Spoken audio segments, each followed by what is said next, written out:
Okay, welcome back. As promised, I'm going to continue here, try to get through chapter 13 with you, and my goal is to wrap up the lecture on Friday and maybe do a little bit of review with you. Uh, the last time we were making the video, I think we were covering the subject of hallucinogenic drugs, the LSD and marijuana. If you're following me in the book, I'm on page 449 and I'm on the PowerPoint stimulants. So to start off with, we just want to define stimulants as any type of drug that increases activity in the central nervous system. So what does that mean? Well, usually it means energy level goes up, heart rate goes up, body temperature goes up, pulse goes up. So stimulants increase these things in your central nervous system. But a little test-taking tip is that stimulants, there's one thing that does decrease, and you'll know that a person's taking a stimulant, is that their appetite goes down. So while other things increase in the central nervous system, the one thing that decreases when you take stimulants is a decrease in appetite.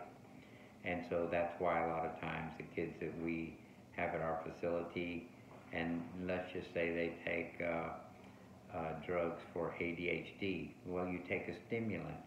Well, they complain they don't like to take it because it ruins their appetite. And so that's just kind of a little something to keep in mind as we go through some of these different things. So the first one here at the bottom is cigarette smoking, and nicotine obviously, and the tobacco products in general. And remember when I said be careful on a test, there are different ways that a question could be asked, and one of them, what is the substance or drug of choice? And I said it was alcohol. But the question could sound similar, but it's going to say, what is the drug of choice on a daily basis? When you see on a daily basis, then the answer switches from alcohol to cigarettes. Alcohol is more of a binge drinking thing on the weekends with kids, if they're going to do it. Cigarettes, on the other hand, is not binging just on weekends. It's going to be on a daily basis, and they become dependent on that, and so just keep that in mind. Second, when do kids likely start smoking? What they find in the research is somewhere between 13 and 15 years of age, or early adolescence, or middle school, something like that. And the number one reason kids give that they started smoking is introduced to them by a friend or suggested by a friend. In other words, peer influence. Number one reason kids say they began smoking.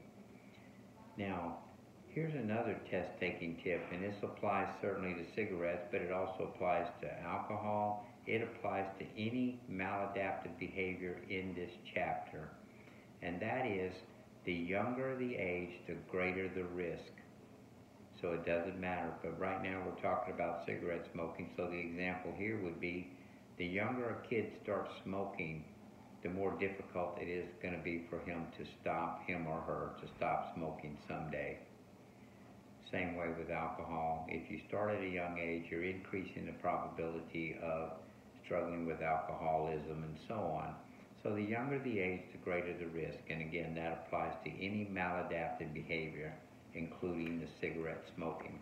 So I think the chapter then gets into some other types of stimulants. I'm on page 450. Towards the bottom it talks about cocaine. Cocaine is really, it begins as an organic plant, the coca plant, primarily grown in South America, but truth is it doesn't stay an organic plant very long. The leaves are shredded and stomped on until it turns into a paste, and then the chemicals are introduced, and what we know as cocaine, like a kilo, is going to be a block of cocaine. So what I want you to pay attention to in the PowerPoint is that there are different ways of ingesting cocaine, well, and other drugs too, but cocaine in particular, when it first was introduced in the United States, people would take the cocaine, the kilo, the brick, and then they would sift it, turn it into more of a powder form. Take the razor blade, chop it till it was fine, because when it's in an early stage, it's really not like that. Well, the reason they're doing that is so that they can then snort it straight up their nose. And so the initial form of it was snorting. Well, people later realized, well, how can I get a more powerful high from this and more quickly? And so the second way that they can ingest cocaine is to heat it up slightly, and it will become a liquid. In the form of a liquid, they can then put it in a syringe and then inject it straight into their veins.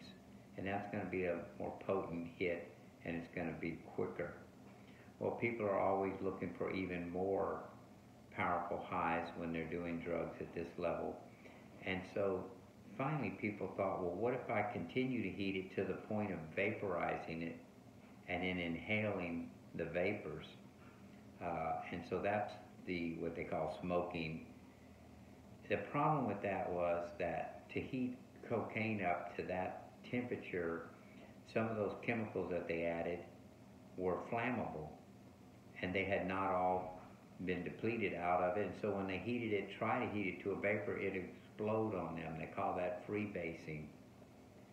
And so to counter that, some people who were familiar with chemistry came back and they would put it back into a paste form, introduce some neutralizing ingredients, like a baking soda, make it into what we call a cookie, bake that in the oven, and it becomes crystallized. And so that's the third form. What we know as crack cocaine is crystallized cocaine, neutralizing the flammables, and then they break that up into pieces, what people know as rock. So when people are smoking crack cocaine, they're taking part of these little crystallized forms, heating them until they vaporize to smoke and inhale them and get an extremely powerful high from that. So just be aware of the different ways that it's ingested. It's a powerful stimulant. It's certainly addictive. All the stimulants are addictive in one form or another. And so people will constantly be trying to prepare for their next hit because it's short-lived, and so they're very irritable and not very pleasant people to be around when they don't have their drug. The next one listed just below that one's amphetamines. Amphetamines go by all kinds of names, but some people call them reds or uppers. But the two things I want to impress upon you about the use of amphetamines is, one, people typically take amphetamines for a boost of energy because they are a powerful stimulant. And so some people may need to stay up long hours at night, or they're lethargic and tired, so they may take some form of an amphetamine to boost their energy level. The other use for them, quite common among young people, and girls in particular, and high school girls, they found will take some form of amphetamine because they are so powerful at suppressing appetite, which then allows them to regulate their body weight or even lose weight. So those are the two most common, but the overuse of them, of course, results in a lot of times people ending up in the hospital with their heart beating and thinking they're having a heart attack. So they can be extremely dangerous. The next one, I don't have a PowerPoint for it, but I'm looking on page 451 at the top. So it's about 2 little paragraphs, and that's ecstasy.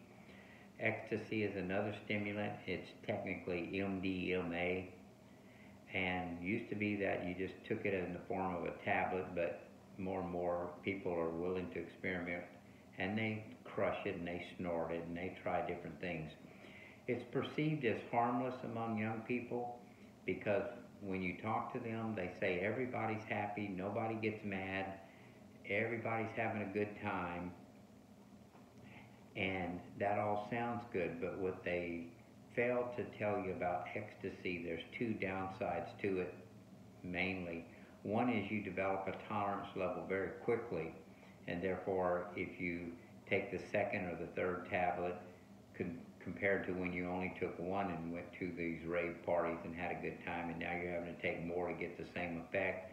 By the time you hit that second or third one, it's a powerful stimulant, and people can go into a heart attack, if you will, mode, their heart beating out of their chest.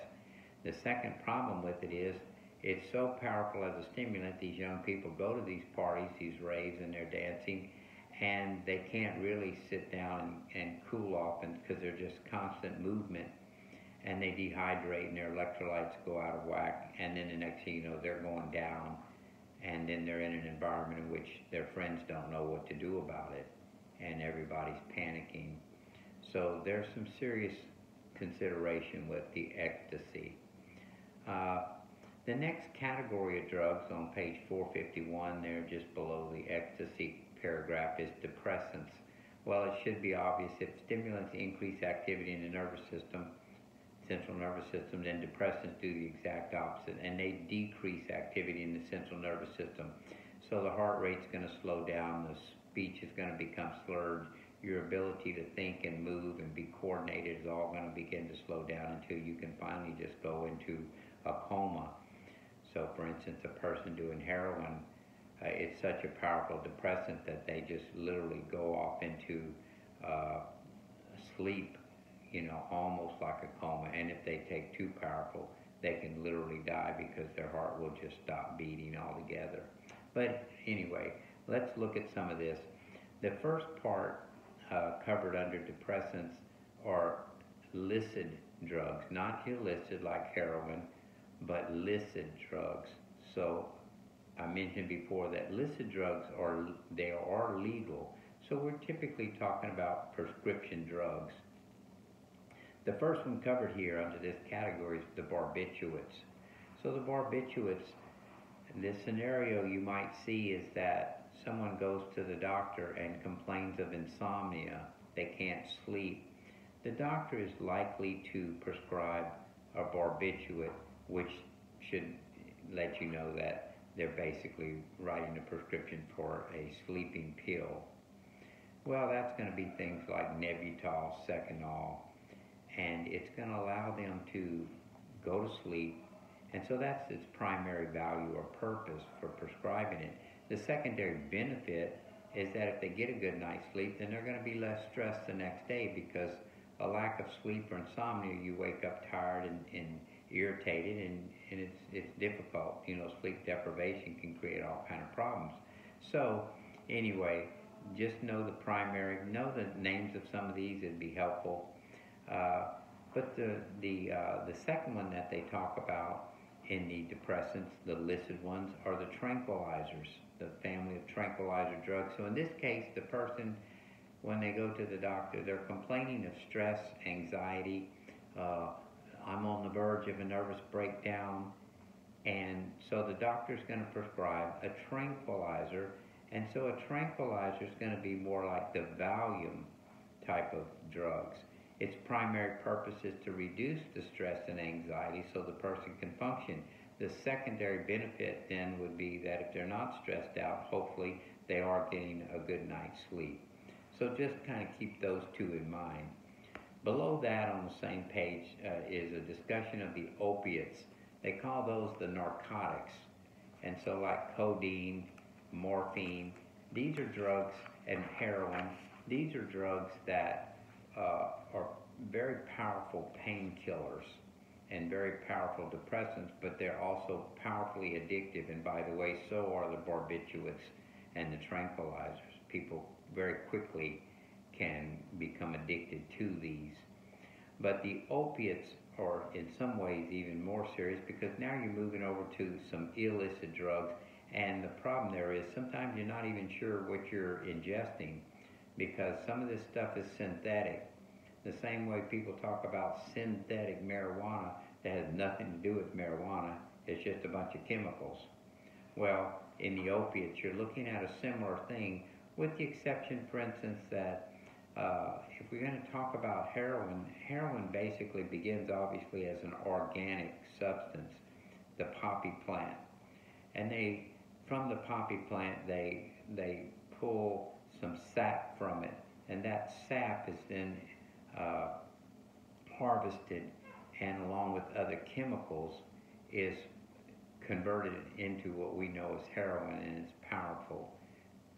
Just for information, it's not on the test, but Afghanistan is the number one producer of opium in the world. It is their number one crop. Gets smuggled into Mexico, and in Mexico then takes it, converts it to the heroin, and it's brought into our country. Traditionally, people know of heroin that once you reheat this little bit of heroin, of tar, it liquefies, you put it in a syringe, you inject. And that's traditionally what people know. But the younger generation has also looked at the use of it by taking a piece of tinfoil, putting the heroin on the tinfoil, heating it from underneath, and it vaporizes, and they inhale the smoke, thinking that that's not as bad or dangerous or addictive as putting needles in you. But in either case, it's powerfully addictive, and people will develop tolerance, and heroin addicts definitely will develop tolerance, and that's why they have to take more and more of the drug to get the same effect, and eventually can cost them their life. And they resort to almost anything they have to do to get the money or resources to get the drugs. I don't really think I'm going to cover the anabolic steroids, except to say, it's used widely by kids who want to enhance their performance in sports and so on. What I would like to take some time, because I'm pretty sure I'll draw some questions from 450 through factors involving using drugs. I think most of this I've already told you. I'm going to go through it very quickly. Just remember, the earlier the onset, the greater the risk. So if they give you a B, C, D of a group of different kids in different ages, who's at greatest risk? And it doesn't matter whether it's drugs, alcohol, or some other maladaptive behavior. The one that's at greatest risk is whichever age you have the choice of picking. So an 8-year-old starting any behavior that's maladaptive is greater risk than a 20-year-old starting that same behavior. I've told you this before too. If the behavior started in college, like the drinking, in high school, expect that it's going to become an even bigger problem in college. Now, the opposite of that, what they find is true, that people who drank in high school and they go straight into the workforce, their level of drinking actually decreases. And they think what's going on there is that when you have a job, you just can't go out and drink and party like college students can do. I'm not saying they do, but they can, and just not come to class the next day. The people that have jobs have to get up and go to work, so they may lose their jobs. And so apparently they might do more if they're going to drink. It would be more likely that they're going to drink on a weekend type of situation. Some of this is, I'm looking at factors, again, it's just common sense. Once people get married and settle down, their use of any of these things we've been discussing usually decreases. So if they smoked or drank or did any of the drugs as a single person, once they're married and have more responsibilities, typically the use of these things are going to go down. Another one we talked about in Chapter 8 with parents, supervision, monitoring, authoritative, nurturing parents.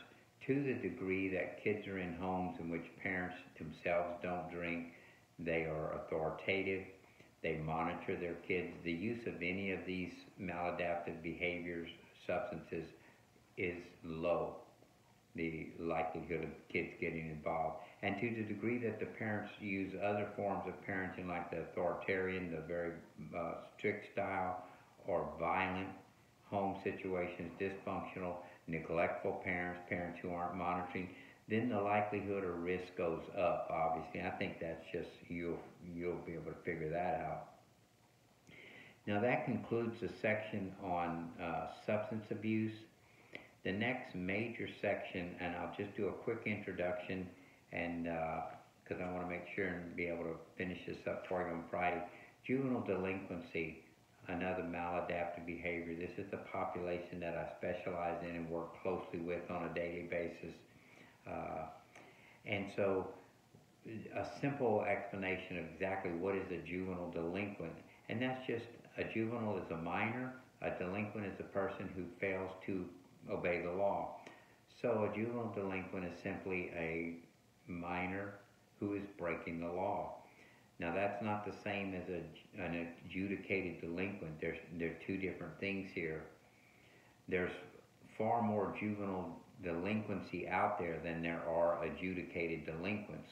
To be an adjudicated delinquent means you have to have been caught and found guilty of having broken the law as a juvenile. Most kids actually don't get caught, and most do engage in a lot of juvenile delinquency and never get caught at it. And so just kind of keep that in mind as we work our way through this. I also want you to know that there's different levels of juvenile delinquency, from fairly minor to quite serious. You have to be able to distinguish these levels because you will see scenarios. The mildest, but it can be serious, depends on how it turns out, is socially unacceptable behavior. Well, that doesn't sound bad, socially unacceptable behavior. These are kids who, they don't intend to do serious harm to anyone. They don't see themselves as breaking the law. But for instance, they may, for fun, a prank, go and take toilet paper and roll someone's yard.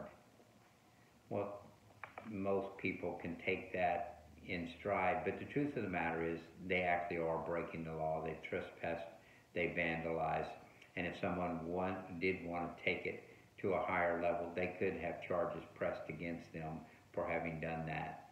And so there's a number of things like this that we would consider socially unacceptable. Hazing, which sometimes is just all in fun, but then sometimes it ends up to be tragic and extremely serious. So that's why, even though the intention is not to do harm, sometimes it does.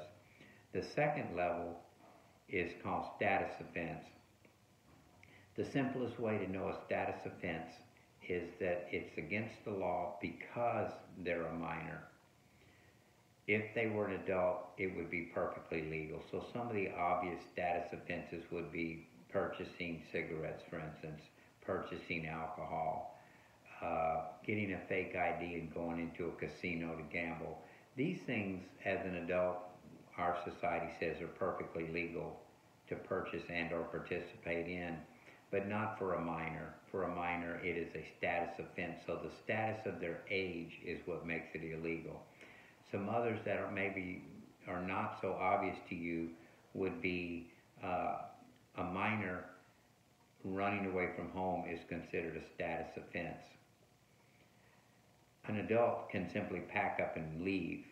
So an adult young person living at home argued with their parents, they can pack a bag and leave and they haven't broken any laws. But typically 17 and under, if you've done that, then you have committed a status offense. Another one is simply ungovernable.